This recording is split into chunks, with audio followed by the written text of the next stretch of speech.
So to take this bend out of here, this would have to be proportionately thicker. And knowing what we know now, oh geez, I got a crack. Just now realized this bow's cracked. We'll go over here where it's not cracked. Still got the same bend. All right. Doggone, that actually kind of disappoints me. In any event, the lower limb, or the lower bow. So I just got finished shooting a video about bow efficiency, and during the course of that video, I compared this red oak bow to another one of my red oak bows, and I made mention in the video that this is in fact the first bow I ever built that didn't break. And in the course of shooting that film, I found that right here, I'm starting to lift a splinter. It was heartbreaking. This is like the first bow I've made that didn't break. And to think I was shooting it just shortly before I did that video. I guess I'm lucky it didn't break on me. But you can see this particular, if you're accustomed to finding boards, right, for bows, I mean, look at the back of this bow. I mean, we're talking almost a singular growth ring across the whole length of this bow. But you will notice that right there, one growth ring stops. I've got a little bit of spongy early growth. Ordinarily, it's okay out there on that extreme of the limb. But in this instance, and it is, if you watched the video, you saw how extreme the whip end was. It was actually a little bit extra whip ended because I've got the splinter lifting right here. Heartbreaking. So what I'm going to do actually is take a minute and repair it. So and I thought, what the heck, I'll just kind of show how I go about doing a repair like this. I don't have very many of them, but in this instance, I'm going to go ahead and just wrap it with a flax, linen thread, and just wrap from ahead of the splinter and wrap well beyond it. So it'll probably be 2 inches of wrap here, and try and arrest that splinter so that this bow can live, for another 25 years. Okay, so my apologies for the messy worktop here. Here's the supplies we're going to need to repair this. So here's the repair we're going to make.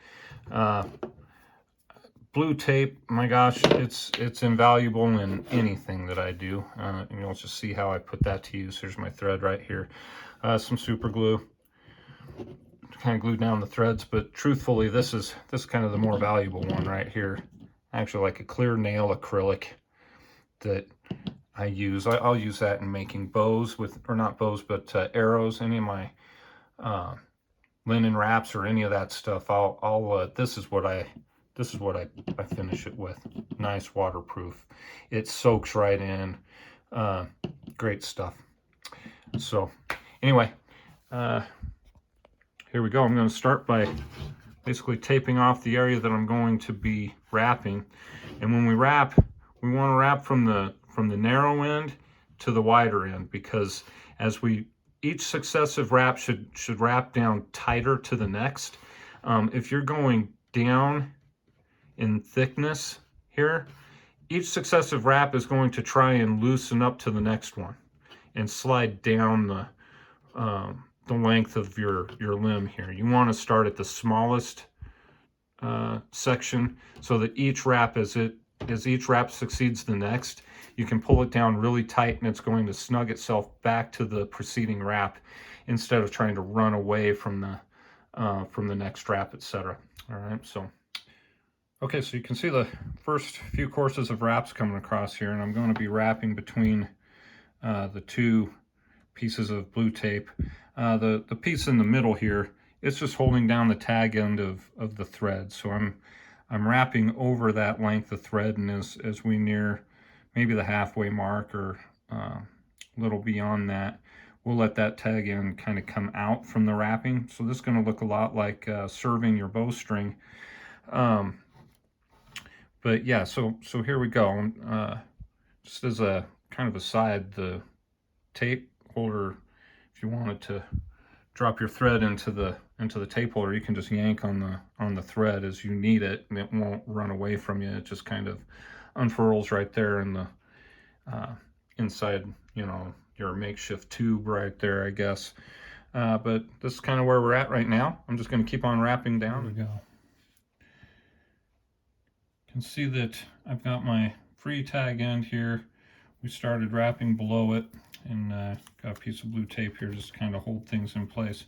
So continuing to wrap below that one tag end, and as you wrap, you want to just keep it snugged up against each successive wrap, because we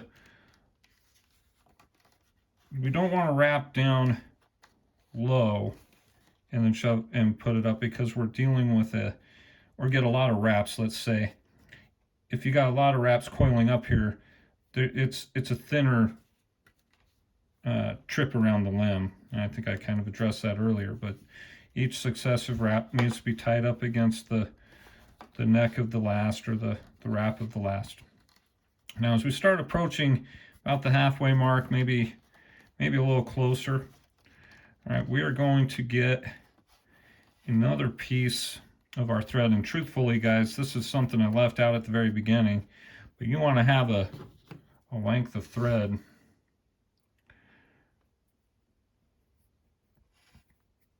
ready to go in advance. So you want to get a length cut off before you get started on the project here, okay?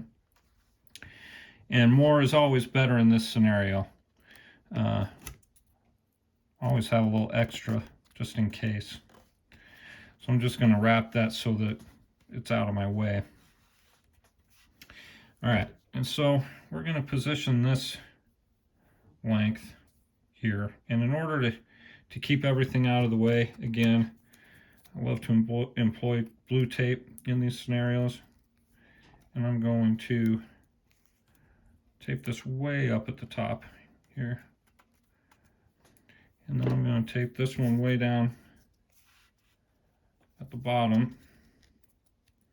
So it's essentially out of the way. The idea here is to have this stuff in place, but to be out of the way of the work we're doing. All right, so it's taped up here, and we're just going to wrap over this length. And I put it on the belly side. Truthfully, it doesn't matter which side you put it on. But now, as we move forward with our wraps, each wrap is going to start covering this. And it's important that we use the same material, same thread that we're doing the original wrap with. And that's because when that length, what that's doing is going to give us a tag. We're gonna pull this thread back up through the wraps that we're putting over top here. If you use a thinner thread, two things. One, it's going to wrap down real tight, and then the thinner thread will break before it pulls the original thread through the works. All right, so we want to be able to pull everything through. Secondly,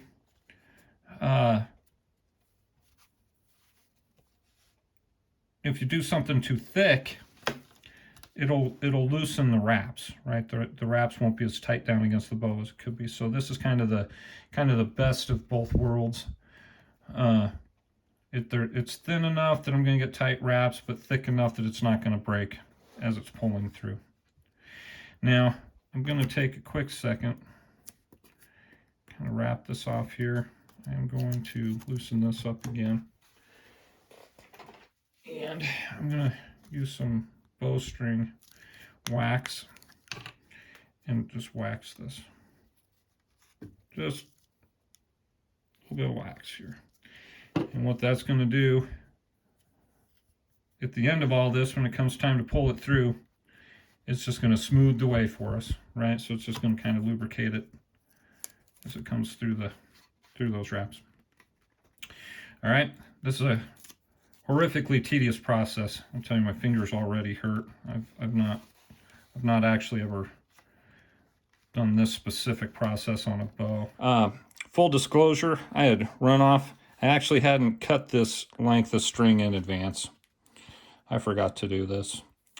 And so I ran off a bunch of extra thread and thought I was going to make it to the end, and fell about 1/4 of an inch short. But I did get over top of my secondary crack. So my initial crack's up here. I got a little bit more of one going on down here. So everything's covered. So I'm going to go ahead and wrap this up and kind of show you how we bring it to an end. We're looking at the belly right here. So unadulterated view. Here's the unadulterated view of how this operation looks. Okay, now I'm gonna go ahead and put a little wax on this as well, because I want it to pull through nice and smoothly. So what we'll do is take this, our finished end, and put it through the loop, and then we'll hold it tight. And up here, we'll pull these strings. You can see that loop kind of coming to a close, and it's drawing up this one right here. So you can kind of see it working through there. And here we are. Up and through. And out. And so now you want to give yourself enough to tug on this end too, to pull real nice and tight. And unfortunately it's covered in wax, so it's making things difficult for me. But you know what I'll do here is probably give me a pair of pliers or something that's just going to help me get a grip on this. You can even take like a Sharpie or something like this that's going to really hold on to it and give you some leverage, right, to pull that tight. So here's the end result of that. Looks like I got one wrap that kind of went over another. And once this is all done, then you can work it down with your fingernail. Just kind of flatten the wraps down. Smooth it all out.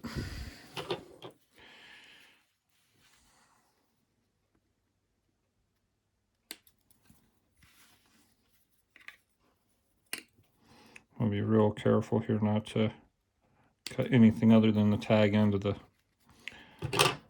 thread in here. All right, so now we gotta get this to stick to the, or kind of give it its finish. So we're gonna put its shell over top, and you can use, like I said, Loctite or any other kind of super glue and run it in there. You can work this down where that thread came through so it doesn't look like a big gap. Same here, where the thread came through.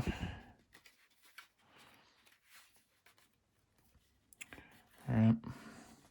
I suppose you could use this methodology too for like the end of a wrap of some sort, or the end of if your snake skin ends right here, or whatever backing you have ends, you could wrap it down in a similar fashion and be done. I'm going to just do this with what I know to work very well, and it just, the thread soaks it up like water, but it does give you a nice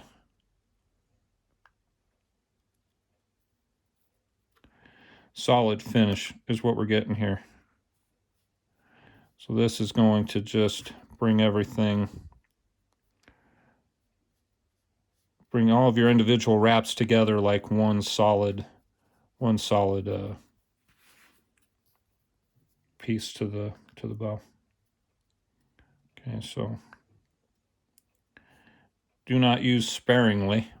Go ahead and go put it on nice and thick. Let the thread soak it up really good.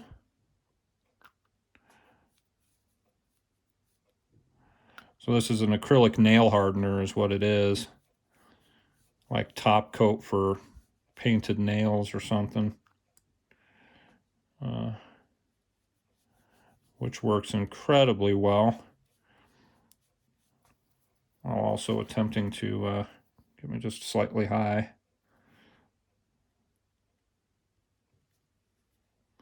But what this does is really just kind of permeate the thread, and like I said, just seals it all together. I don't know if we'll be able to see this on camera. It's out of my viewfinder, but I think we can see it.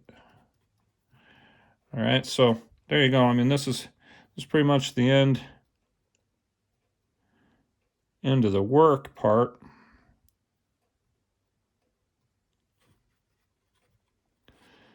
And we just let this all cure up. And oops, put it back into service.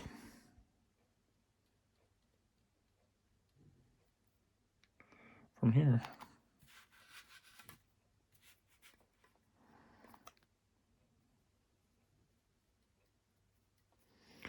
So there you have it. I kind of have this thing with what I would call rescuing bows from the jaws of defeat. And this would kind of count as one of those circumstances. So what I'll do is I'll let this all harden up, and I'll come back along it because it's going to soak all of this. It's going to soak all of this top coat in, and then once it's all soaked in and kind of starting to develop a shell, think of it like as a finish for your wood. We're going to build it up into a nice kind of a tortoise shell sort of idea here. So anyway, there you go. All done. Just a little quick installment there for you guys. All right, thanks for dropping by. Make sure you like and subscribe. I appreciate everybody. I appreciate everybody's time and attention and checking in with me. So thank you. Have a great week.